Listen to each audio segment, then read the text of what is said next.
Tonight, a strange short season. Meet Edith, Wonder Woman in planning stage, and Mel Brooks returns to Spaceballs 2. All that and more in this edition of Multiverse Tonight.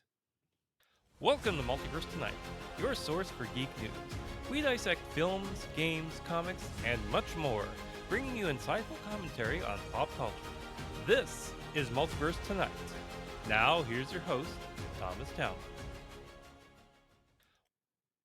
Hello and welcome to episode 242 of Multiverse Tonight. I'm, of course, your host, Thomas Townley.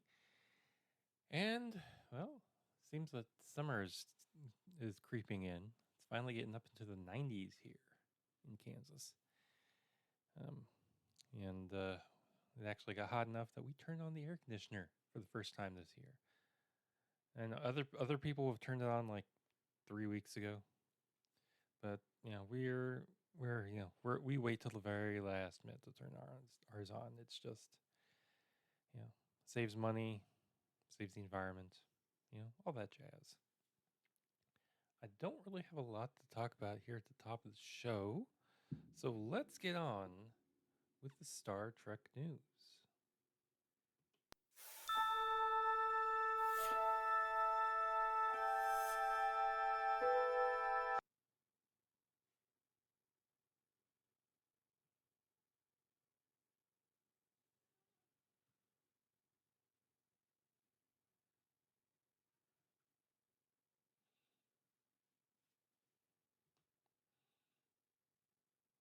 Maybe not.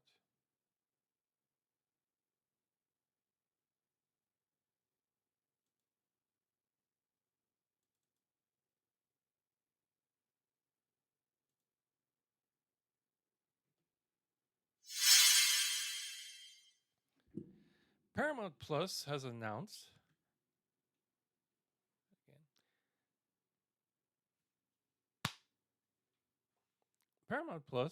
that Star Trek Strange New Worlds has been renewed for a fifth and final season. However, this season will only consist of 6 episodes.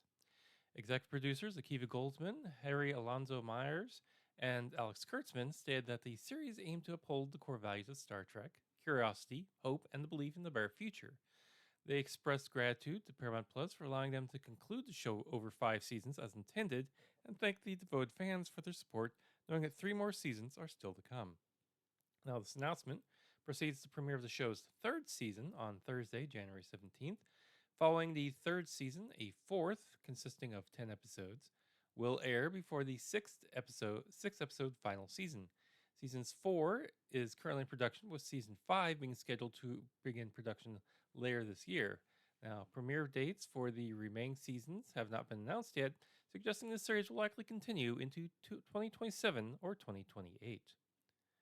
As a prequel to Star Trek, the original series, the expectation has been that Captain Pike's crew would eventually align with the classic show's timeline. Now, this is now expected to occur in Season 5, as the creative team has had advance notice of the show's conclusion.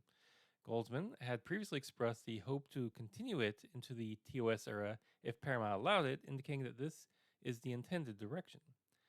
Now, this news arrives amidst cost-cutting measures at Paramount Global, which announced a 15% reduction in its U.S. workforce last August due to the economic challenges in the industry.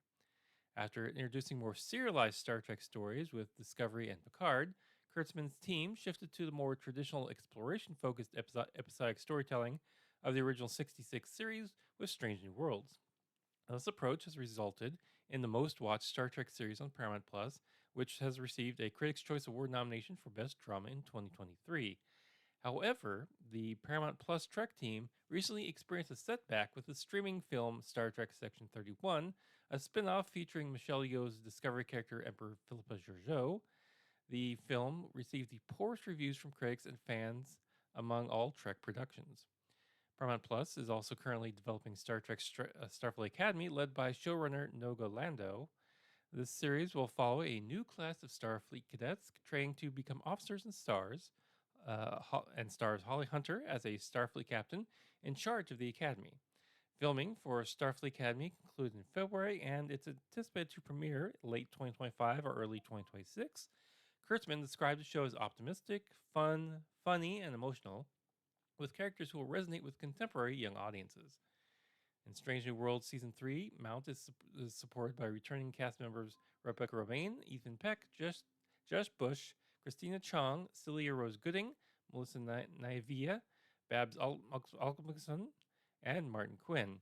And this season's guest stars will include Rice Darby, Patton Oswalt, Killian O'Sullivan, Melania Scrofano, and Carol Kane reprising her role as Pilia. Paul Wesley will also be returning as Captain James T. Kirk. Now, if you remember, season 3 ended with the cliffhanger of the crew being facing off against the Gorn. So, we have, you know, I guess we were rewatch it because that was such a long time ago. Your memory is not as good as it used to be. So, I guess we better all just rewatch season 2. Anyway, let's go on to the Marvel Comics news.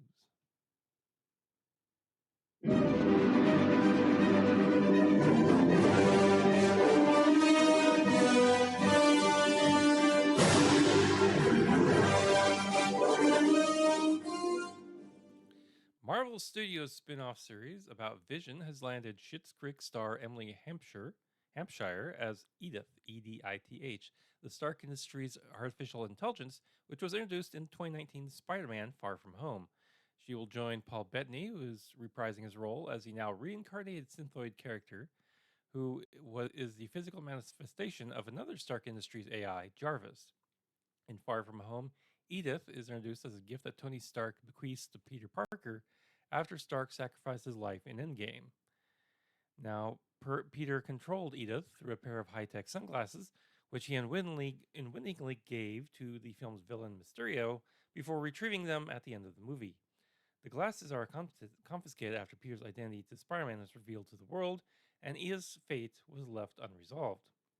Now, it's unclear whether Hampshire is just lending her voice to the role or will be embodying it as well, but the character will be one of several AI to populate the series. James Spader is reprising his role as Ultron, the villain from 2015's Age of Ultron, and Tania Miller is playing Jocasta, another robot character from the Marvel Comics universe. Other characters or co-stars include Todd Stashwick and Rudril Malika. So, it'll be an AI-filled series. So, AI Funtown on the town tonight.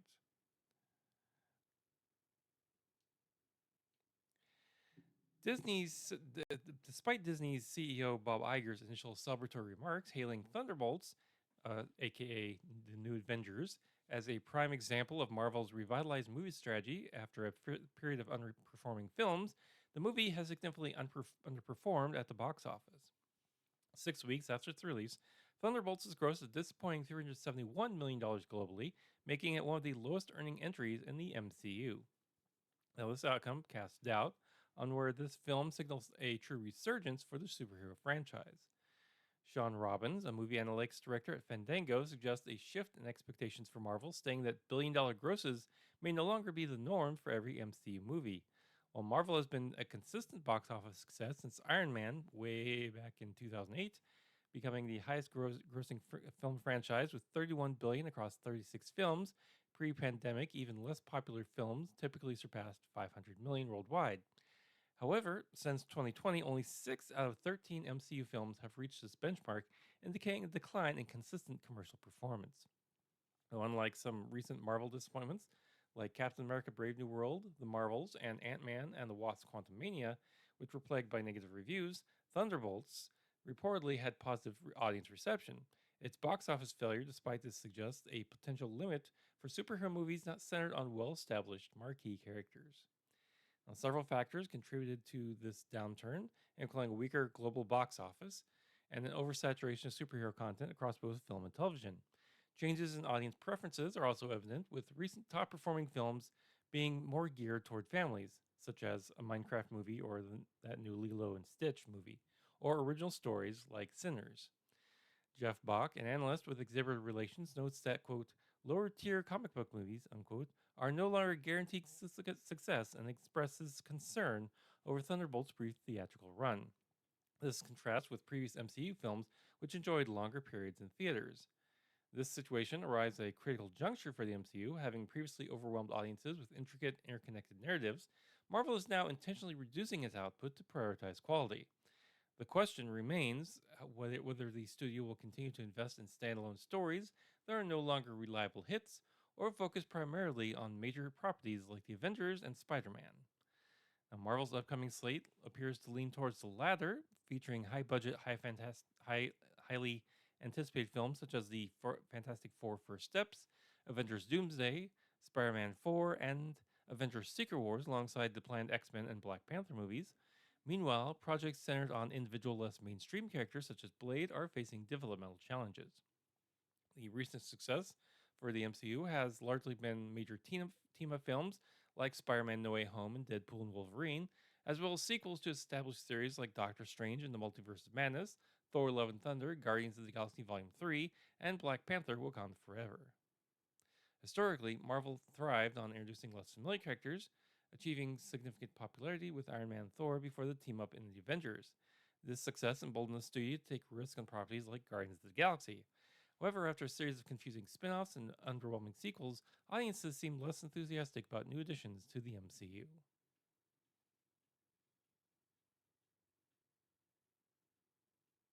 Now let's go on to the Star Wars news. Excuse me. Roger, Roger. Maya Goth has been cast in Sean Levy's upcoming Star Wars Starfighter, joining Ryan Gosling in the film. Her role is currently undisclosed. Now, Starfighter is a standalone movie featuring new characters within the Star Wars universe and is slated to begin production in the fall. It's scheduled for a theatrical release on May 28th, 2027, courtesy of Disney. Now, this project was officially announced by Lucasfilm President Kathleen Kennedy and Chief Creative Officer Dave Filoni at the Star Wars Celebration event in Tokyo this past April. The film's timeline is set approximately 5 years after Star Wars Episode 9, The Rise of Skywalker, which currently holds the final chronological spot in the saga. Goff's recent and upcoming projects included Guillermo del Toro's Frankenstein and Christopher Nolan's The Odyssey, alongside a star-studded cast of Matt Damon, Tom Holland, Zendaya, Anne Hathaway, and Robert Pattinson. Her previous work includes Emma, Infinity Pool, and Ty West Trilogy X, Pearl, and Maxine. Star Wars Starfighter will be Levy's next directorial venture following the success of Deadpool and Wolverine, which became the highest grossing R-rated movie of all time with $1.3 billion globally after its July 2024 release. The screenplay for Starfighter is penned by Jonathan Trooper, who has previously collaborated with Levy on the Adam Project and This Is Where I Leave You, and also the creator of the Apple TV series Your Friends and Neighbors. Now let's go on to the DC Comics news.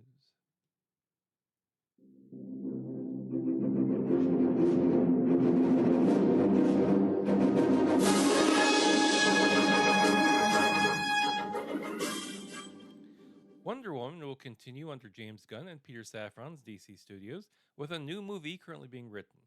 According to Gunn, DC has not revealed the writer or who will play Princess Diana. This marks a shift from the Zack Snyder era DC universe, as Patty Jenkins' planned a third Wonder Woman film was not pursued. Gunn clarified that this new Wonder Woman project is separate from the slow-moving Paradise Lost HBO Max series set on Themyscira, which he envisions as Game of Thrones with Westeros, but with all the inhabitants on Paradise Island. No writers have been announced for Paradise Lost. Warner Brothers Discovery CEO David Zaslav previously mentioned Superman, Batwoman, Supergirl, and Wonder Woman as key characters for Gunn and Safran's DC vision, which Gunn confirmed is accurate, knowing that while these four are important, they aren't the only focus. He expressed satisfaction with the direction of two of these characters, with the other two being addressed. Gal Gadot stated in August of 2023 that she had not been invited to a meeting with Gunn and Safran, where she was told they would develop Wonder Woman 3 with her, and that she was in, quote, the best of hands. However, DC told Deadline at the time that Wonder Woman 3 was not in development, and Patty Jenkins stated that she never walked away from the potential third film and was open to any requests. The announcement of Wonder Woman 3 followed the simultaneous theatrical and HBO Max release of Wonder Woman 1984, which earned $170 million worldwide and amid pandemic-related theater closures. This was part of Wonder Media's HBO Max The Dynamic Window experiment under Jason Kilar. The first Wonder Woman movie film in 2017, also directed by Jenkins, was a significant box office success, grossing over $822 million globally. Now let's go on to the geek news.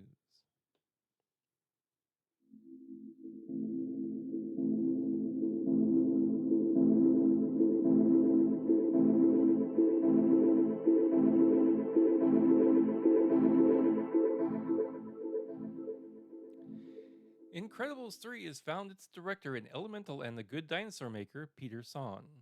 Brad Bird, who wrote the screenplays for and directed the first two films in the animated superhero film franchise, is currently writing the screenplay for the third film, which he'll produce alongside Dana Murray. Sohn and Bird's collaboration history includes Bird's mentorship to Sohn, who worked on every animated Bird film, including The Incredibles and Incredibles 2, up until this year's Ray Gun. Sohn was specifically chosen to carry the Incredibles torch by Bird and Pixar creative chief officer Pete Docter. Sohn is a Pixar veteran, having also voiced characters in various movies for the studio like Ratatouille, Monsters University, and Lightyear.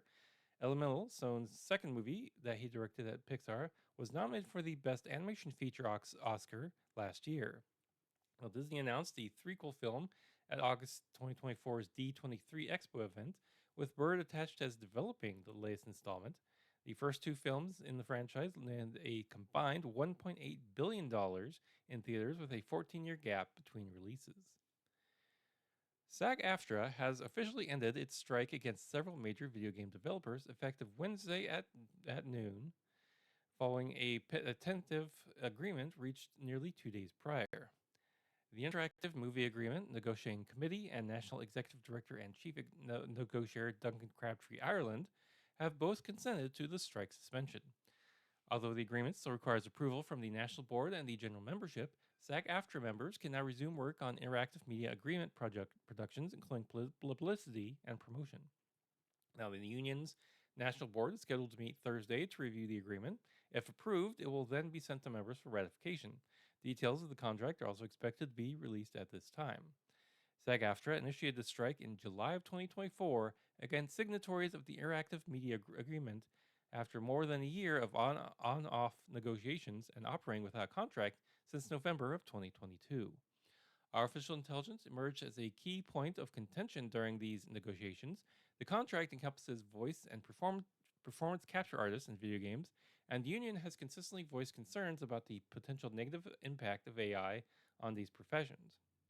The video game companies involved in this contract include Activision Productions, Blindlight, Disney Character Voices, Electronic Arts Productions, Formosa Interactive, Insomniac Games, Llama Productions, Take-Two Productions, and WB Games. A spokesman for the companies stated on Wednesday that they are pleased to have reached a tentative agreement that acknowledges the significant contributions of SAG-AFTRA performers in video games. The spokesperson added that the agreement builds upon 3 decades of successful collaboration between the interactive entertainment industry and the union, providing historic wage increases of over 24% for performers, improved health and safety measures, and laying AI provisions that mandate transparency, consent, and compensation for the use of digital replicas in games. The companies look forward to continued collaboration with performers to create new and engaging entertainment for billions of players worldwide. Disney and NBC Universal have initiated a federal copyright infringement lawsuit against a generative AI startup, Midjourney, claiming that the company has illegally used their copyrighted characters. According to the lawsuit filed in the U.S. District Court for the Central District of California, Midjourney's website showcases numerous images generated by its AI image service at subscriber request, which Disney and NBCU allege infringe upon their copyrighted works. Examples cited in the lawsuit include characters from Marvel such as Deadpool, Wolverine, Iron Man, Spider-Man, and Hulk, Star Wars, Darth Vader, Yoda, R2-D2, C-3PO, and Chewbacca, Disney's Frozen, Princess Elsa and Olaf, The Simpsons, Pixar's Toy Story, Buzz Lightyear, and Cars, Lightning McQueen, DreamWorks, How to Train Your Dragon, and Universal's Shrek and the Minions from Despicable Me. Disney and NBCU assert that Midjourney, since its founding in 2021 and launch of its image generator in 2022, has generated significant revenue, over $200 million in 2023 and reportedly $300 million last year, and amassed nearly 21 million users by September of 2024. They contend that Midjourney is a copyright-free writer engaging in blatant incorporation and copying of their famous characters and images and soon videos without any investment in the creation. The lawsuit states that this piracy, regardless of the technology used, misappropriates the intellectual property and threatens the core principles of U.S. copyright law that foster American leadership in creative industries. They further argue that Midjourney's bootlegging business model poses a broad threat to the motion picture industry, which significantly contributes to the national economy and job creation. Disney and NBCU also claim that Midjourney sells subscriptions, allowing users to view and download derivative copies of their copyright characters. Now, before the lawsuit, Disney and NBCU recently reportedly requested that Midjourney cease its alleged intellectual property theft. However, they claim Midjourney continued to release new versions of its image service with even higher quality infringing images, according to the founder and CEO David Lowles. Disney and NBCU are seeking an unspecified monetary damages and injunctive relief to prevent Midjourney from further infringing upon and distributing their copyright works. Executives from both companies issued statements emphasizing the importance of copyright law in protecting their substantial investments in creativity and innovation, and expressed openness to responsible AI to use as a tool for human creativity, but condemned the alleged piracy as a threat to the creative community. The Motion Picture Association also lauded the legal action, underscoring the critical role of strong copyright protection in the entertainment industry. Mel Brooks, the 98-year-old comedic legend, will appear in a Spaceballs sequel slated for a 2027 theatrical release by Amazon MGM Studios. Now, Brooks will reprise his role as Yogurt, the yoga-esque character in the follow-up to his 1987 Star Wars spoof. He directed and co-wrote the original film, also playing President Scroob.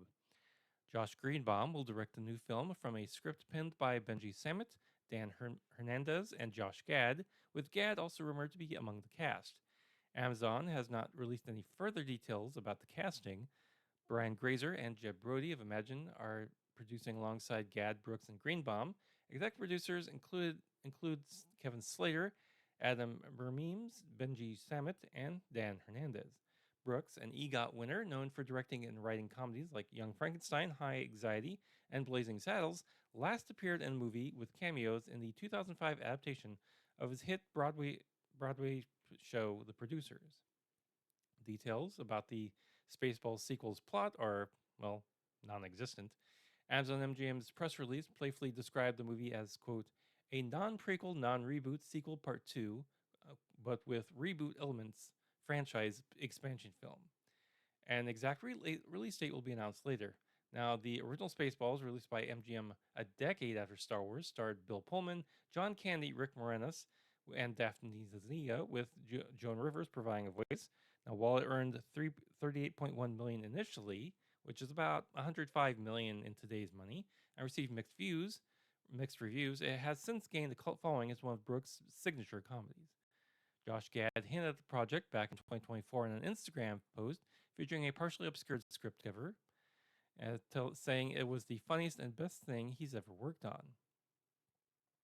Now, he has also worked with Samit and Hernandez on Teenage Mutant Ninja Turtle Mutant Mayhem, Pokemon Detective Pikachu, Addams Family 2, and Lego Star Wars Rebuild the Galaxy.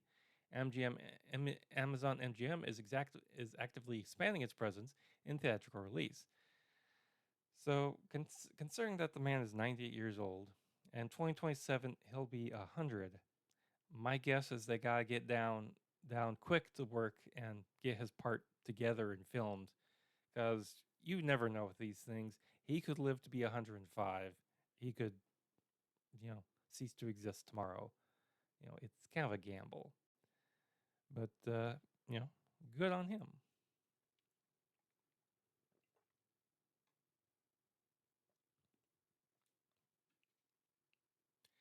Dan Aykroyd is enthusiastic about a new Blues Brothers story. The Blues Brothers, The Escape of Jolette Jake, a forthcoming graphic novel from Z2 Comics, is due out this fall and will continue the adventures of Joliet Jake and Elwood, iconic characters from the 1980 film The Blues Brothers, portrayed by the late John Belushi and Dan Aykroyd, respectively. The book is written by Stella Aykroyd, Luke Pisano, and James Werner, with art by Felipe Sobrero, Judy Belushi Pisano, Belushi's widow, who passed away during production, who contributed to the initial concept. Set 2 decades after the movie, the escape of Juliet Jake sees Elwood partnering with a rookie detective after Jake's jailbreak. In his foreword for The Hollywood Reporter, Aykroyd, who provided editorial oversight, explains why he considers this story the total logical third act for Elwood. Preview and preview pages from the graphic novel accompany the foreword. Aykroyd reflects on the extensive list of offenses Jake and Elwood accumulated during the mission to pay Cook County's illegal attacks on the St. Helen of the Blessed Shroud Orphanage, estimating around 50 violations. He enjoyed the ride, the idea of them as trophy prisoners, legendary figures like Dillinger and Capone, now considered specimens that authorities want to keep incarcerated. This premise offers a compelling starting point to revisit Jake and Elwood as older imprisoned men. Elwood's new path, complete with a small white Roman Catholic collar, is a total logical third act in his life.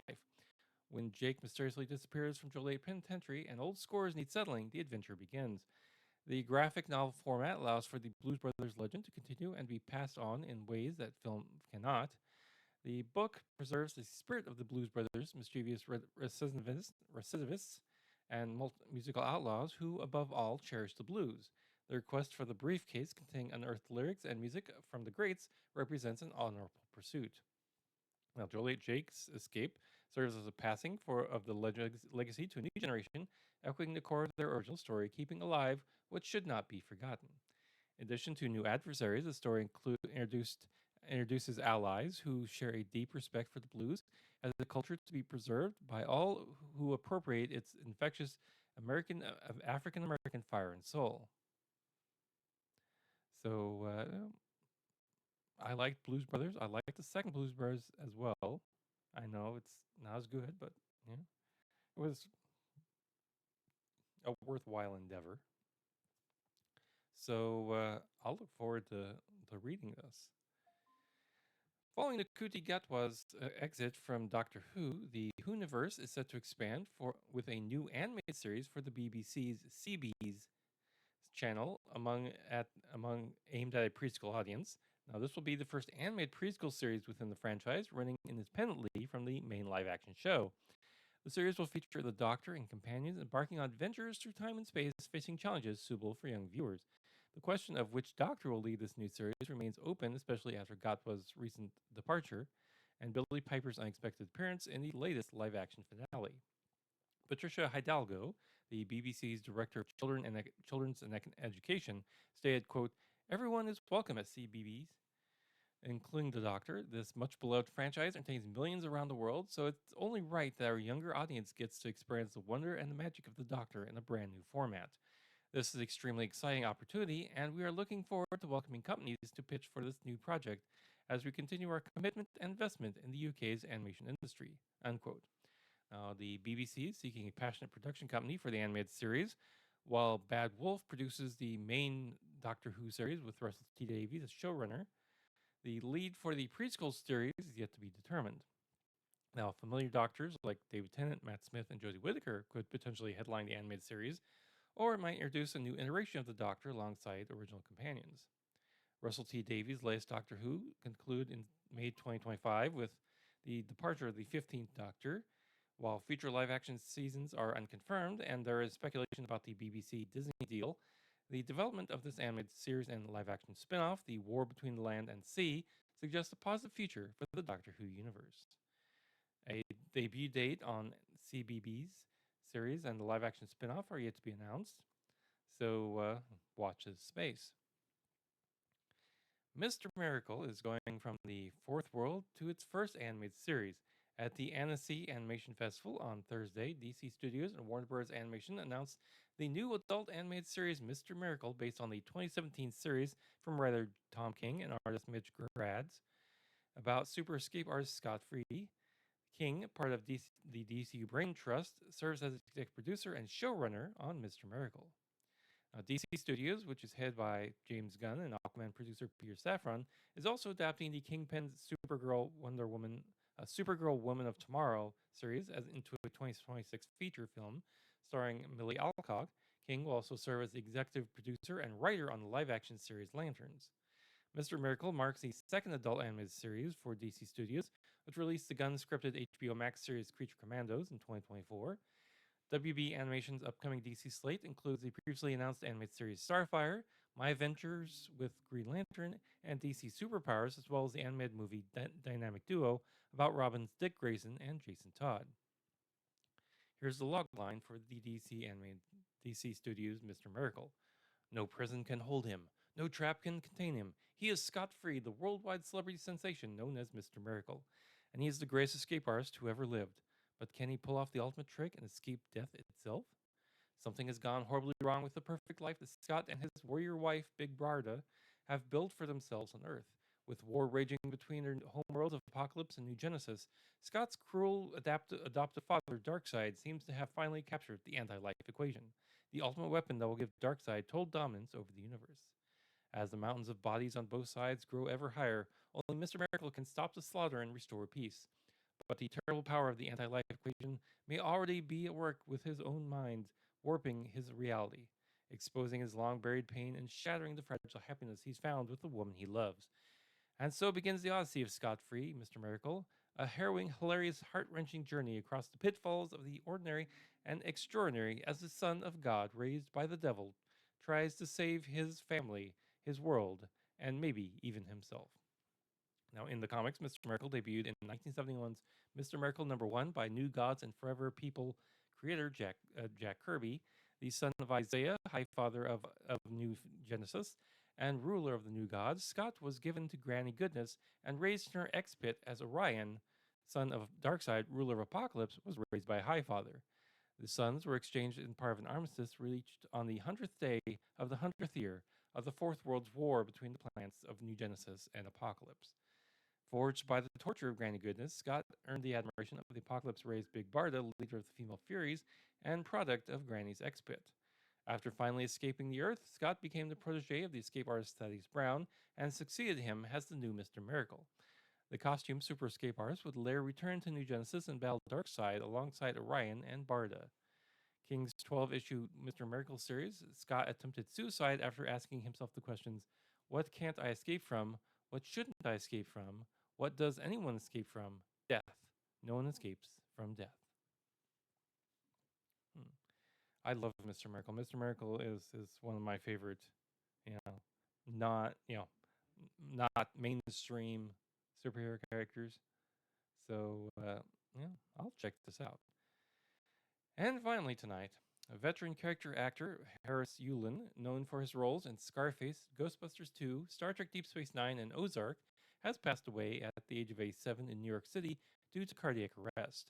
His manager, Sue Liebman, confirmed the news to Entertainment Weekly. Born on November 5th, 1937 in Los Angeles, Yulin had a prolific six-decade career in film, television, and theater, amassing over 100 roles. He made his New York stage debut in 1963 and his first on-screen debut in 1970's film The End of the Road. His Broadway debut came in 1980 with Watch on the Rhine, and he returned to Broadway in productions like The Diary of Anne Frank, The Price, and Hedda Gabler. Yulin's film credits include memorable roles such as the corrupt police officer Mel Bernstein in the 1983 classic Scarface, Judge Stephen Wexler in Ghostbusters 2, and another corrupt lawman in the 1994 thriller Clear and Present Danger. He also appeared in Night Moves, St. Ives, Steel, Looking for Richard Bean, and The Hurricane, which he first worked with Denzel Washington, later reuniting with him for Training Day. On TV, Yulin had numerous notable appearances, including a critically acclaimed performance in the Star Trek Deep Space Nine episode Duet, and an Emmy-nominated role in Frasier. He also had memorable parts in 24, Buffy the Vampire Slayer, Entourage, and more recently as Buddy Decker in the Netflix TV series Ozark. His other TV credits include Veep, The Unbreakable Kimmy Schmidt, and Just Like That, Billions, and Divorce. Beyond acting, Yulin dedicated several years to teaching at Juilliard and Columbia University and worked at stage productions such as The Glass Menagerie and The Trip to Bountiful. At the time of his death, Yulin was preparing to star alongside his Ozark co-star Laura Linney in the American classic and upcoming MGM comedy. The film's director, Michael Hoffman, remembered Yulin as, quote, one of the greatest artists I have ever encountered, praising his technique, vitality, and character. Harris Yulin is survived by his wife, Gerson Lohman, son-in-law Ted Mino, nephew Martin Crane, and godchildren Marco and Laura Greenberg. Again, veteran character actor Harris Yulin, dead at the age of 87. And that brings us to the end of the show for today. Now, please be sure to check us out on social media. We're on Blue Sky and Twitter at Multiverse Tom, Threads, Facebook, and Instagram at Multiverse Tonight. And if you've gotten some value out of the show and would like to pay it back, please head on over to Multiverse Tonight, where you'll find our Patreon and Ko-fi links. Check out our show notes, visit our T Public store, and so much more. Now, if this is your first time listening, thank you very much and welcome. Now, go ahead and hit that subscribe button and share it with others. Now, thanks to Hot Dope for the intro music and Lobo Loco for the outro theme music. Thanks for watching this edition of Multiverse Tonight. We'll be back in 2 weeks with more sci-fi and comic book news. Now, please exit the universe in an orderly fashion. Good night. Multiverse Tonight is the production of Fast John Productions. Copyright 2025. All right, reserved. This podcast is part of the Pop Culture